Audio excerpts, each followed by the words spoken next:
Assalamualaikum warahmatullahi wabarakatuh. Hamdan wa syukronillah amma ba'du. Hai kawan-kawan, namaku Kaisan Hudan Atolah dari SDIT Baitul Muslim Wai Jepara, Lampung Timur. Oke, kawan-kawan, tahu tidak?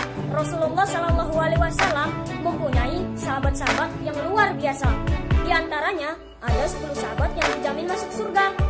Rasulullah Shallallahu Alaihi Wasallam pernah bersabda, Abu Bakar di surga, Umar di surga, Utsman di surga, Ali di surga, Thalhah di surga, Sa'id di surga, Sa'ad di surga, Abdurrahman bin Auf di surga, Abu Ubaidah bin Al-Jarrah pun di surga. Hadis riwayat At-Tirmizi. Nah, kawan-kawan, sudah tahu kisahnya belum? Nah, dengarkan kisahnya. Sahabat yang pertama akan saya ceritakan adalah Abu Bakar As-Siddiq. Abu Bakar As-Siddiq adalah seorang yang pandai, peduli, dermawan, dan juga sabar. Saat peristiwa Isra Mi'raj, dia langsung mempercayai cerita Rasulullah Sallallahu Alaihi Wasallam. Padahal orang di sekitarnya tidak ada yang percaya. Saat hendak hijrah, Rasulullah Sallallahu Alaihi Wasallam memintanya untuk menemani hijrah Rasulullah Sallallahu Alaihi Wasallam. Abu Bakar pun langsung mempersiapkan barang-barangnya untuk bekal ke Madinah agar Rasulullah Sallallahu Alaihi Wasallam sampai di sana dengan aman. Sahabat yang kedua adalah Umar bin Khattab, kesatria yang gagah perkasa. Umar bin Khattab adalah kesatria yang gagah perkasa. Sebelum masuk Islam, dia sangat membenci Islam, terutama Nabi Muhammad Sallallahu Alaihi Wasallam. Umar adalah salah seorang sahabat yang didoakan Rasulullah Sallallahu Alaihi Wasallam agar masuk Islam. Doa Rasulullah pun terkabul. Umar sangat pemberani, apalagi saat membela Islam. Banyak orang yang takut dan segan kepadanya. Saat hendak hijrah, dia berhijrah secara terang-terangan. Di saat yang lain berhijrah secara sembunyi-sembunyi. Sahabat yang ketiga adalah Utsman bin Affan. Menantu Rasul ini berasal dari kalangan bangsawan yang kaya raya. Meskipun begitu, dia tidak sombong dan suka hidup sederhana. Dia juga suka membantu orang lain dan bersedekah. Suatu saat, dia pernah membeli sumur agar airnya bisa diambil gratis oleh kaum muslimin. Dia pun mendapat julukan Zunnur Ain, yang artinya pemilik dua cahaya. Karena dia menikahi dua putri Rasulullah, yaitu Ummu Kulsum dan Ruqayyah. Sahabat yang keempat adalah Ali bin Abi Thalib. Ali adalah seorang pemuda yang pertama kali masuk Islam. Dia terkenal karena sifatnya yang berani dan cerdas. Dia sangat suka belajar sejak kecil. Dia tidak pernah absen saat Rasulullah menjelaskan tentang Islam di majelis ilmu.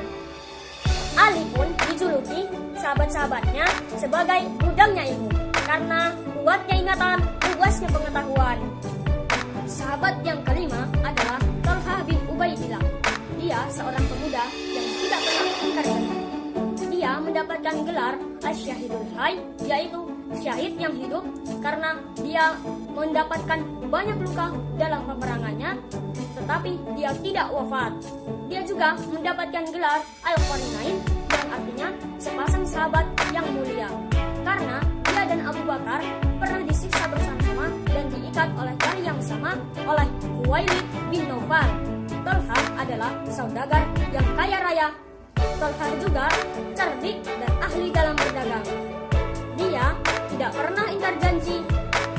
Dia setelah memeluk Islam, dia selalu melaksanakan apa yang dijanjikannya, termasuk berjuang menegakkan agama Islam. Sahabat yang keenam adalah Zubair bin Awam, sang penolong Rasulullah Sallallahu Alaihi Wasallam. Sejak kecil, Zubair sangat pandai menunggangi kuda. Saat dewasa, ia juga menjadi orang yang ahli dalam menggunakan pedangnya. Saat terjadi pertempuran, dia selalu berada di garis depan untuk melindungi Nabi Muhammad Sallallahu Alaihi Wasallam. Dia pun mendapat julukan sang penolong setia atau hawarinya Rasulullah Sallallahu Alaihi Wasallam. Kecintaannya terhadap Rasulullah Sallallahu Alaihi Wasallam dan Islam pun sudah teruji. Sahabat yang ketujuh adalah Sa'ad bin Abi Waqqas. Sa'ad bin Abi Waqqas adalah pemanah yang hebat. Dia lahir dan tumbuh di kota Mekah. Dia sejak kecil suka sekali memanah dan membuat busur panahnya sendiri. Saat besar, dia pun menjadi pemanah yang hebat. Rasulullah Shallallahu Alaihi Wasallam juga pernah mendoakannya agar tembakan panah Sa'ad selalu tepat pada sasaran. Maka Allah pun tentu mengabulkannya. Sahabat yang kedelapan adalah Sa'id bin Zaid. Sa'id muda adalah orang yang lembut hatinya. Dia dididik ayahnya untuk menyembah Allah Subhanahu wa Ta'ala semata. Dia tidak pernah melakukan hal yang haram. Sa'id suka hidup sederhana. Dia suka berinfak bila ada sedikit harta. Sa'id adalah orang yang rendah hati. Dia adalah perantara hidayah Umar bin Khattab. Allah pun berkenan mengabulkan doa-doa Sa'id bin Zaid. Sahabat yang kesembilan adalah Abdurrahman bin Auf. Dia adalah pedagang yang dermawan. Bila ada seruan infak untuk berjihad, dia menyedekahkan seluruh hartanya. Dia juga pernah membeli sebidang tanah yang sangat luas, kemudian dibagi-bagikannya kepada kaum muslimin. Dia dijamin Rasulullah Shallallahu Alaihi Wasallam masuk surga secara merangkak, tetapi ia ingin masuk surga secara berjalan. Kemudian ia berinfak lebih giat lagi. Sahabat yang terakhir adalah Abu Ubaidah bin Al-Jarrah. Rasulullah Shallallahu Alaihi Wasallam pernah bersabda, setiap umat memiliki orang kepercayaan, dan orang kepercayaan umat ini adalah Abu Ubaidah bin Al-Jarrah. Abu Ubaidah bin Al-Jarrah sangat memerhatikan keselamatan Rasulullah. Setiap terjadi peperangan, dia tidak pernah membiarkan Rasulullah sendirian. Saat pipi Rasulullah terkena serpihan besi, Abu Ubaidah langsung mencopotnya dengan 2 gigi gerahamnya agar Rasulullah tidak kesakitan. Akhirnya giginya pun ompong di depan. Nah teman-teman, itu tadi kisah sahabat-sahabat Rasulullah Sallallahu Alaihi Wasallam yang dijamin masuk surga. Musim corona di rumah aja, kalau keluar pakai maskernya. Kalau sudah dengar kisah sahabat Nabi yang mulia, mari kita tauladani sifatnya. Semoga bermanfaat dan semoga kita dapat bertemu mereka di surganya nanti. Amin, amin ya rabbal alamin. Wassalamualaikum warahmatullahi wabarakatuh.